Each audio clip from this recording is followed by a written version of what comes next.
la constitución de las comunidades de aprendizaje y su alterna unidad, que son las comunidades de investigación con las que también nos encontramos trabajando.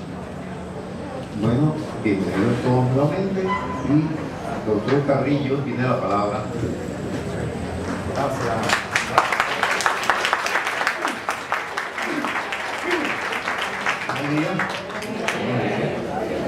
Con gran orgullo decir, nosotros desde aquí hacemos una lectura de nuestra nación y tenemos opinión independiente que no se somete, no se subordina a ninguna presión, y sobre todo cuando uno analiza las emociones de todo el mundo, no ve que el grueso de la población está sometido a peligros, muchos riesgos. Frente a esos peligros, uno puede optar: ataco, me preparo para atacar y ataco, ¿no? La otra opción es huir. Hay otra que es subordinarse y hay una última que es paralizarse. De todas ellas no hay para dónde coger. Vamos a hacer algo de esto. Yo propongo que optemos por la primera. Atacar a la ignorancia. Combatir con el conocimiento. Eso que ustedes ven allí, eso es un arma de ¿cuál? De quinta, de séptima generación. Con esa arma nos están atacando a nosotros. Decía aquí nuestro distinguido amigo Antonio Rubino, un ingeniero de muchos años, muy reconocido en Tequilén, anda por ahí solapado. Él siempre dice: tenemos que aprender de nuestros adversarios. Nos olvidamos de que nuestros adversarios, nuestros enemigos, esos que están destruyendo a Siria ahorita, tienen una manera de ver el planeta. Esos que han destruido a Irak, Afganistán, que tienen a Palestina cercada, esos que nos están poniendo un muro terrible ahí en México, un muro de la infamia, esos piensan de una manera, pero además tienen toda la plata del planeta, ¿no? 67 de ellos, solo así nombre, 67 personas de ellos, con nombre y apellido, tienen más dinero que la mitad de la población del planeta, que 3.620 millones de hombres y mujeres de este planeta. Entonces hay un problema real. Y esos mismos tipos son los responsables de una destrucción acelerada, hoy llaman fracking, que es una extracción súper acelerada del combustible, de los fósiles, el combustible fósil que debería ser para los nietos de nuestros nietos, para que discuten qué hacer con ellos. Pero yo vengo aquí porque sé el potencial que hay, que tenemos nosotros, y sé que debemos mejorar el conocimiento de esa forma como nos ven esa minoría, una ínfima minoría de plutócratas, un grupo de una minoría que vive nadando en un lujo que no hayan que hacer, pues. Que pueden tener 1000 vidas como las que tienen y no van allá, como hasta esos reales que tienen, imposible, y que se bañen como el tío del Pato Donald, más pato, no pueden. Ahora, esa es una irracionalidad. Entonces vivimos en medio de esas irracionalidades, y por eso yo trato de hoy ser puntual. Voy a soltar cosas que quiero que las debatamos.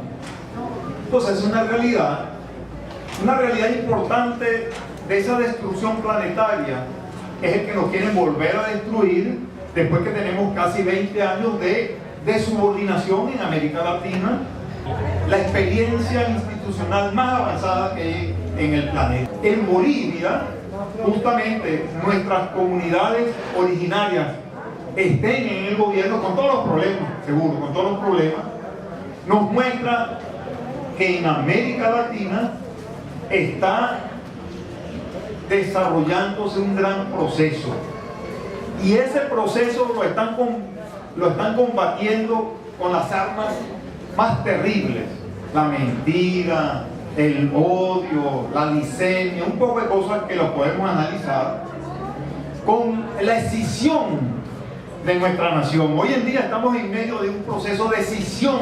Esto no es un problema de si gobierno o oposición, no. Bien ingenuo el que crea que es que simplemente una irreductibilidad de posiciones entre la gente que está en el gobierno y entre la gente que está en la oposición. No. Vean lo que pasó en Irak nada más.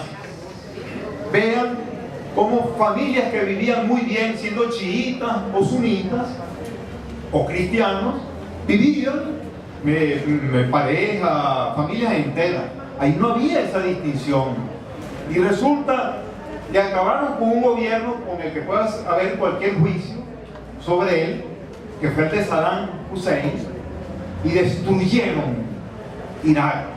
Y después, incluso analistas norteamericanos dicen, en serio, gente de derecha dice, mira, nos equivocamos en Irak, porque no solamente llegamos allá con unos puños de embuste, sino que tenemos el dudoso éxito de haber promovido un sectarismo como nunca se había visto, como si volviéramos a la Edad Media, entre chiitas y sunitas, odiándose. Y la peor parte la han sacado quienes, los cristianos, porque entre chiitas y sunitas, no solamente ese cuadro que vemos terrible, de llevar a niños a entrenarlos para que se conviertan en suicidas por la fe, por la manera como ellos ven el Islam, por favor. ¿Y qué le quedó a los cristianos? Bueno, tuvieron que huir, como esos que ustedes están viendo en Siria. La mayoría de los que huyen son los cristianos que vivían muy bien con todo el mundo, porque saben que los peores enemigos para esas luchas, que son absurdas, van a ser los cristianos. Ah, ¿y quién organizó eso? Ah, bueno, eso lo organizó Estados Unidos y Inglaterra. Entonces, nosotros nos vamos a hacer los ingenuos. Como diría Cantinflas, aquí provoca, o hablamos como en una película, un poco de malandro, dice, o hablamos como caballeros o como lo que somos. Entonces, yo quiero decir eso. Yo reclamo el derecho de hablar como lo que somos.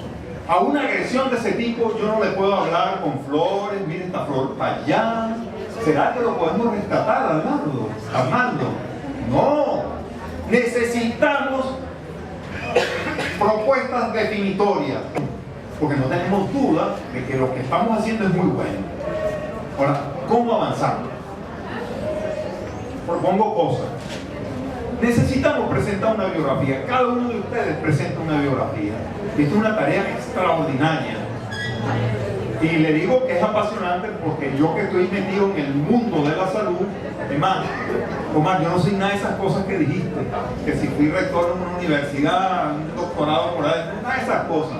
Yo hoy día soy un sanador, soy una persona dedicada absolutamente a la salud. Y es parte de dedicarme a la salud también, no dejarme embromado por lo que está pasando. Entonces, ¿qué es montar una biografía? Es un acto soberano de cada uno de ustedes, donde digo, yo me llamo fulano de tal, empiece porque... Y esa biografía siempre está con el ojo pelado, porque al lado vamos a hablar de las comunidades de aprendizaje, los grupos de intervención. Pero comencemos por nosotros. ¿Qué es lo primero que tenemos que hacer? Lo que yo le propongo a mis pacientes, que no les cambio el nombre, después que llegan como pacientes, le digo, bueno, usted llegó como paciente y ahora nos vamos a transformar ¿en qué? En hacientes. Entonces, en términos de paciente lo cambiamos por el hacedor. ¿Hacedor de qué? Haciente de su salud. Y empezamos a preguntarle cosas. ¿Qué le preguntamos? ¿Cómo es su vida? ¿Quién es tu pareja? ¿Cuál es tu afecto? ¿A quién amas? Empezamos por qué. Sustituimos los miedos. Empezamos por qué. Por el amor. Acuérdense de la palabra amor, ¿qué significa? Mor, en griego es muerte. Amor, lo contrario a la muerte. Está definido por esa fuerza. Si uno le pregunta a una persona, ¿cuáles son tus amores? Dice, mira, mis hijos, mis nietos, mi mamá, mi papá. Bueno, ya me cuento. Y eso se lo planteo a todo el mundo. Ayer, un amigo, estudiamos juntos, me lo consigo después de muchos años, un atleta, jugó béisbol de Roma, no fue a las grandes ligas, y estamos hablando, y de golpe me dice que no consigue una pastilla. Y yo digo, ¿qué pastilla estás dando tú? Me dice que es como un secreto, es que soy diabético. Bueno, ¿cómo que tú eres diabético? Sí. ¿Y de cuándo es ahora? Bueno, como con 9 años. Yo me acuerdo que 9 años atrás se murió la mamá de él. Vamos a decir cualquier nombre, no decimos el pecador. Yo me acuerdo de la señora María, digo, pero hace 9 años se murió la señora María. Sí. Desde ahí comencé yo con la diabetes. Bueno, está claro. Diabetes para nosotros es la casa dividida. Una separación por ahí, los que tengan una separación en puertas sepan que eso es un gran zaperoco con su marido, con la mujer, con un hermano, una muerte. Eso lleva, entre otras cosas, a una diabetes. Claro, estoy hablando cómo nosotros la abordamos desde la medicina natural. Y eso nos resulta como abordamos centenares de casos de falsas diabetes. La mayoría de las diabetes son un gran negocio. El negocio no es la diabetes, el negocio es de enfermedad. Es un negocio de las transnacionales. Claro, nosotros somos subversivos. Yo soy subversivo porque yo ando sacándole la gente a las transnacionales para que nos sigan comprando ese poco de medicina costosísima. Bueno, pero sí, así empieza una biografía.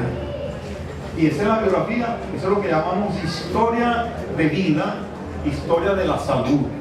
Nunca le vamos a poner historia clínica ni nada de esas cosas. Pero entonces para ustedes yo les propongo eso. Hagan una referencia de ustedes.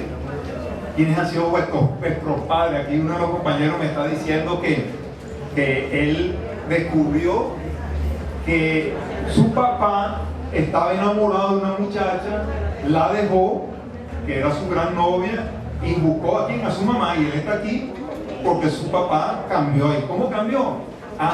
Y él vino a descubrir eso ahorita. ¿Qué pasó en aquel momento? ¿Quién le encendió la libido a su papá? ¿Quién lo movió para acá y para allá? Eso es la naturaleza, ¿comprende? Así que es un detalle importantísimo, rescatar a nuestros abuelos. ¿Quiénes fueron esos abuelos? ¿Qué cosa maravillosa hicieron? Pero también qué travesuras hicieron por ahí. ¿La podemos escribir? Perfecto. Ahora, lo otro es lo siguiente. Pienso que para hablar de una buena biografía hay que armar un trípode, una banqueta que sería un trípode, y fíjense, yo no estoy diciendo una gran silla de 4 patas, no, yo digo de 3 patas porque es inestable. Y esas 3 patas son las siguientes: la producción, la educación y el liderazgo. Yo voy a montar una banqueta en 3 patas y esa banqueta tiene sus problemillas. ¿Por qué la producción? Porque todos los que estamos aquí estamos produciendo, estamos generando unos servicios, y en sus fueros internos la sociedad sabe que el servicio más importante, el proceso productivo más importante que hay, ¿cuál es? La educación. La educación, no hay cosa más importante. Yo creo que se lo he dicho, si me lo oyeron, perdonen que se lo repitan. En Japón es muy importante Toyota, Sony, todas esas cosas. Pero los trabajadores de la educación nunca hacen huelga, pues ellos no necesitan hacer huelga.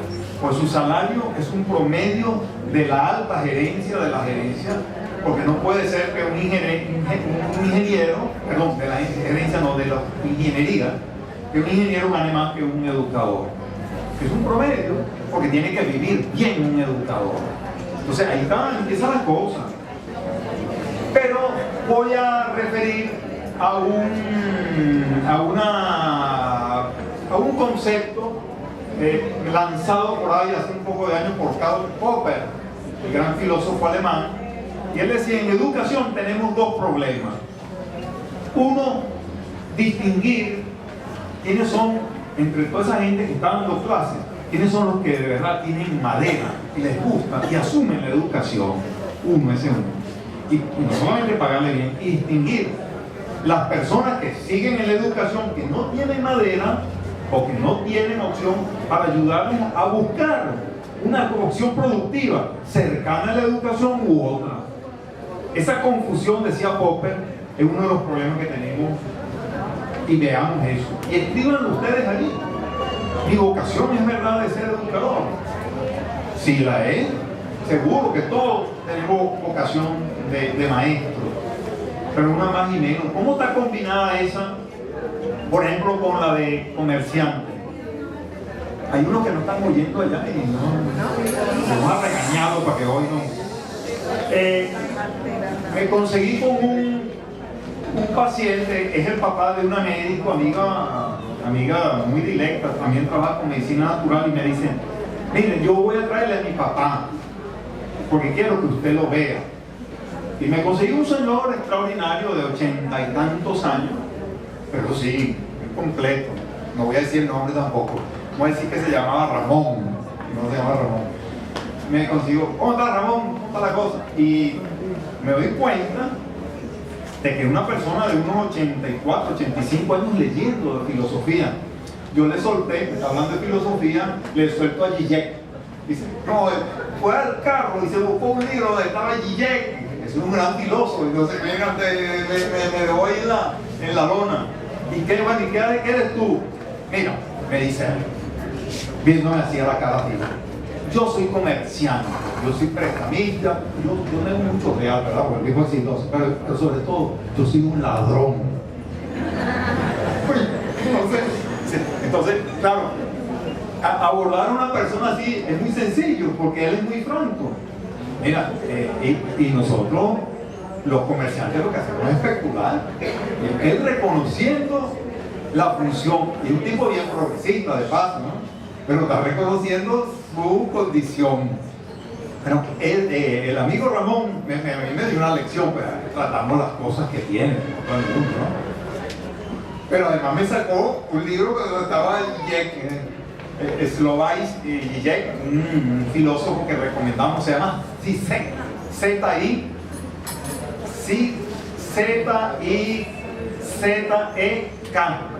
Zizek, pero eso es en esloveno, eso suena a Zizek. Bueno, es un tipo fabuloso que anda por ahí regado, echándole a perder todas estas ideas conformistas. Y sobre todo aquí estaría usando un tuyero, porque él diría: miren, nos han engañado por todos lados. Nos han engañado por todos lados, y por eso hablo de la banqueta. Entonces yo voy a definir el tema de la banqueta. Producción. Debemos analizar qué ha sido nuestro país en términos productivos. Después de la Segunda Guerra Mundial, nos impusieron un tipo de industria que es de ensamblaje. Traer un poco de camiones, General Motors, Chevrolet, Ford, los barcos eran muy costosos. Llenaban aquellos barcos de camiones que venían para acá después de la Segunda Guerra Mundial en los años 50.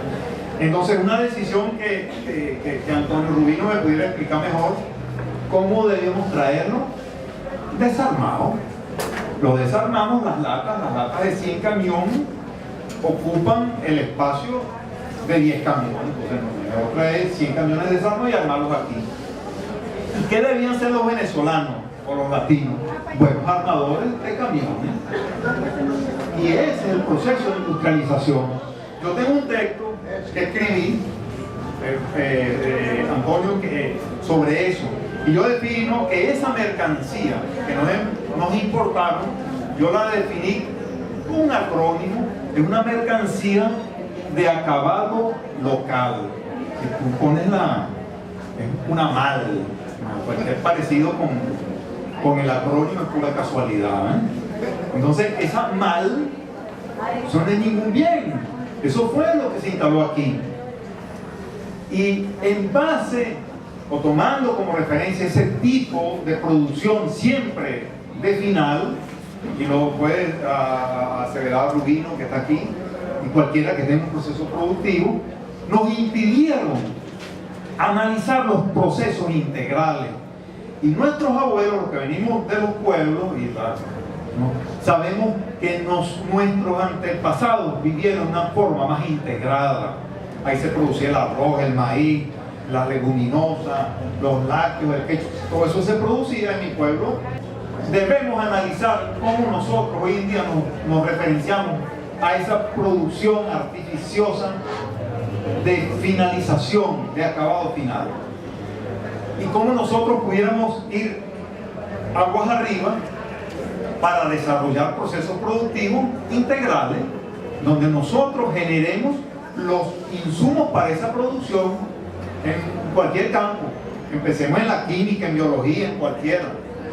El otro tema, el de la otra pata, el de la educación, justamente tiene que ver con este acto libertario de constatar de que hay decenas de miles de niños desescolarizados, a los que el Estado no ha podido atender, pero también miles y miles de colegas que no tienen empleo, que no han logrado un puesto de trabajo porque estudiaron para eso. ¿Qué hacer? Bueno, buscar una forma autónoma para crear espacios escolares concertados. Yo estoy por eso. Vamos a montar escuelas, vamos a insubordinarnos más, vamos a montar escuelas. Y esto es un acto de insubordinación. Antes que vengan por ahí unos tipos de la hermana república con mucho real vinculado a la droga, a financiar a tal o cual persona para que monte un escolar, una guardería, tratar de una primaria, ¿y por qué nosotros no? Entonces, ojo pelado con eso. Eso habría que decirlo también en la biografía. ¿Qué ha pasado con los procesos educativos? Unos procesos educativos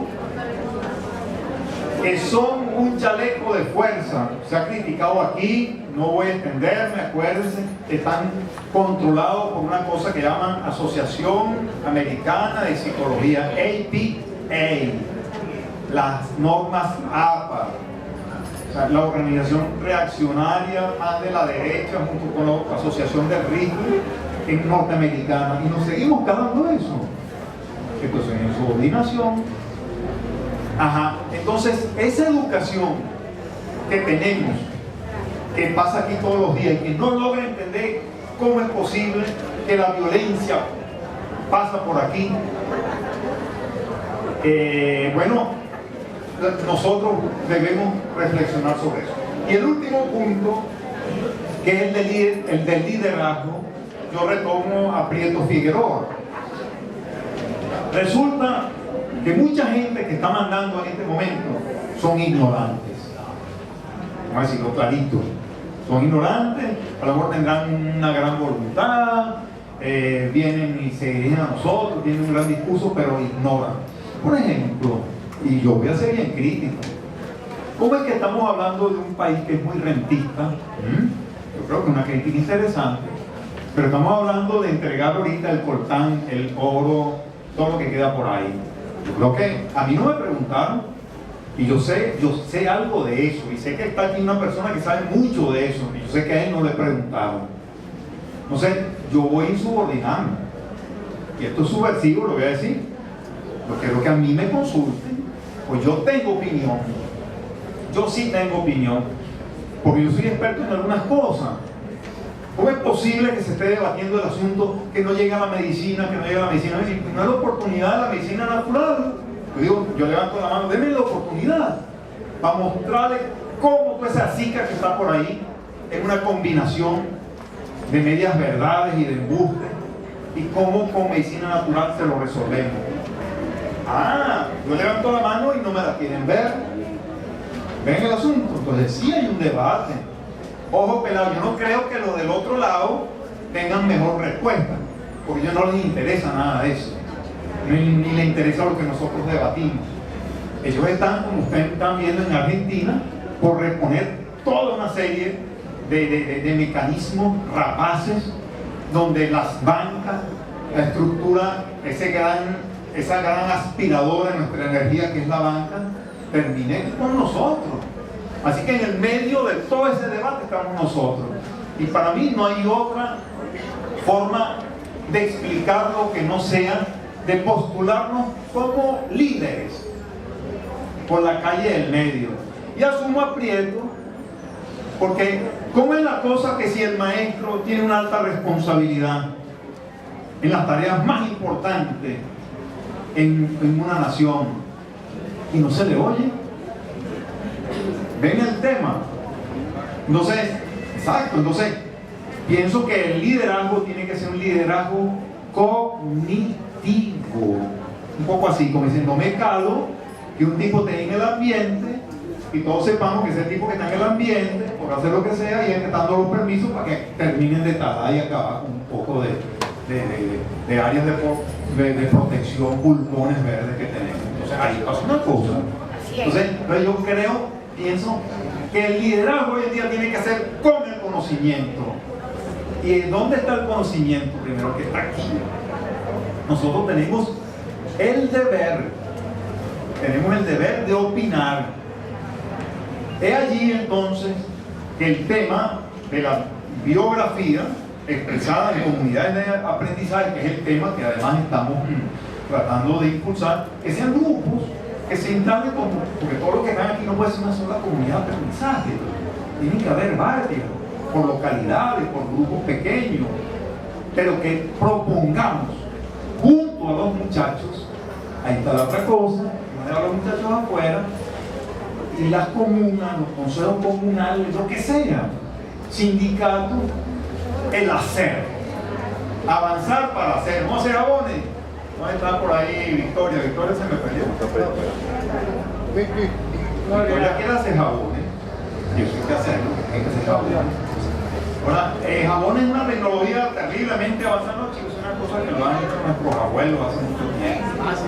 Pero no se trata de un jaboncito por ahí, no se trata de montarnos en la producción de detergentes para competir con toda esa vagabundería que hay por ahí. Porque tenemos todos los componentes en el país para hacerlo. Es un debate. Las plantas medicinales. ¿Ustedes imaginan la cantidad de productos nobles, dignos, de alto valor que estuvieran en la calle, producidos por nosotros? No sé si alguien por ahí me dijo, mira, ando muy bravo porque fui al periférico y me conseguí una cantidad de productos naturales, plantas que vienen de Chile. Y alguien me dijo, ando con una soberbia enorme, porque es manzanilla y yo no sé qué cosa, de Chile, por favor.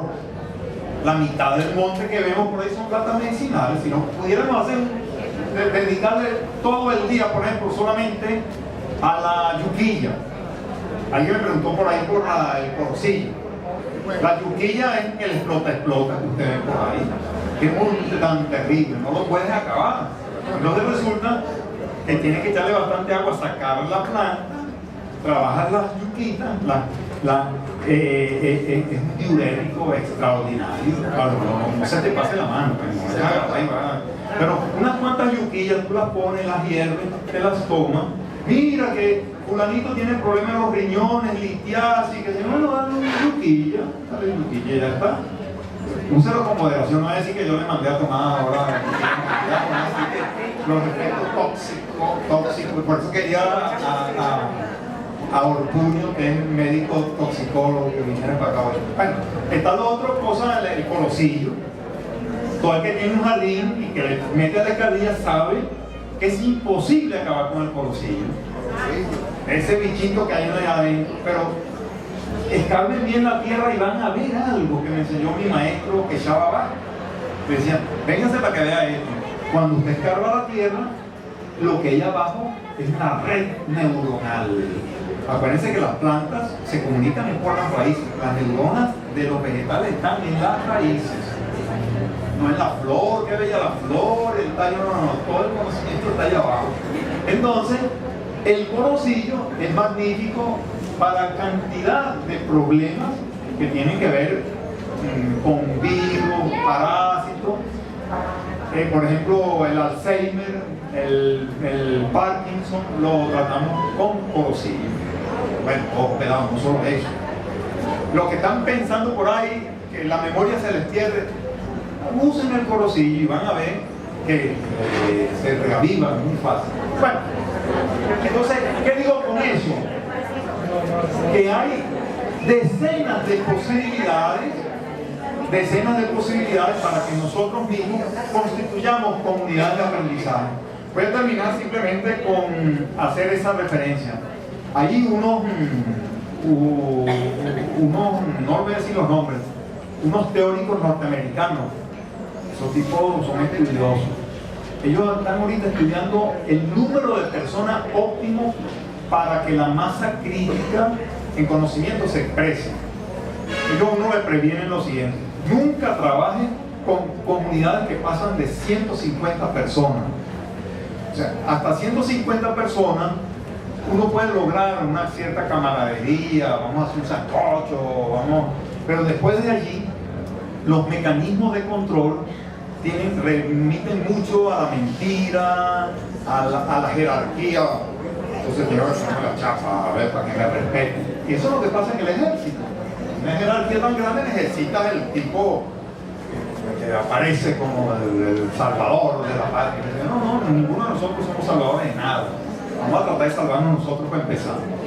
Bueno, entonces, hay números óptimos. Los números son 5, 7, coordinen equipos. O sea que esa biografía, reúnanse grupos para que las debatan entre ustedes mismos. Vamos a hacer redes. Hay que utilizar internet. Organicemos esta plataforma de Samuel Robinson como redes de trabajo para nosotros. ¿Y qué vamos a hacer en esas redes? Bueno, 5 personas se pueden coordinar, alguien es responsable. Yo siempre llamo a los equipos que se organizan, paso a las comunidades de aprendizaje, que designen a un principal de la fila. Los que estén aquí que han trabajado con orquesta saben eso. Hay una gran orquesta y ustedes ven 5 violines y unos trombones, chelos. Y siempre en esos violines o la viola hay un principal. Todos los otros violinistas no es que van a ver el director, no, ellos se ven con el principal de la fila. Y el director se ve con el principal de la fila. Es un orden. Y cuando está bien planteado el asunto, suena aquello hermoso, ¿no? Pero hay un concierto. Luego, yo propongo que concertemos en el sentido más preciso del término, para hacer conciertos, para dirigirnos a nuestro pueblo, pero concertemos con producción posible, concertemos cosas que están ahí, concertemos entre nosotros mismos, grupos pequeños, los vamos estructurando, nunca nos pasemos ese número de 140, 150, como grupos distintos.